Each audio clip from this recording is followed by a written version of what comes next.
ምስጢር ሊመረምር ይወጣል ሕሊና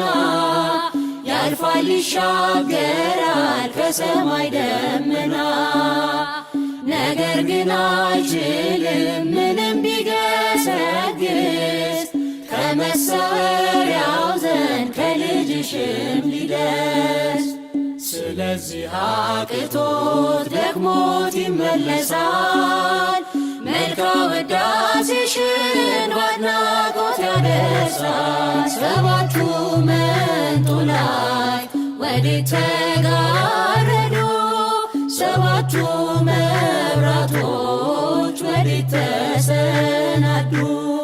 ታናሽ ሙሽራ ነሽ የ15 ዓመት ባንቺ ላይ ሲፈጸም እንግዳ ስራት ሰባቱ መንጦላዕት ወዴት ተጋረዱ ሰባቱ መብራቶች ወዴት ተሰናዱ ታናሽ ሙሽራ ነሽ የ15 ዓመት ባንቺ ላይ ሲፈጸም እንግዳ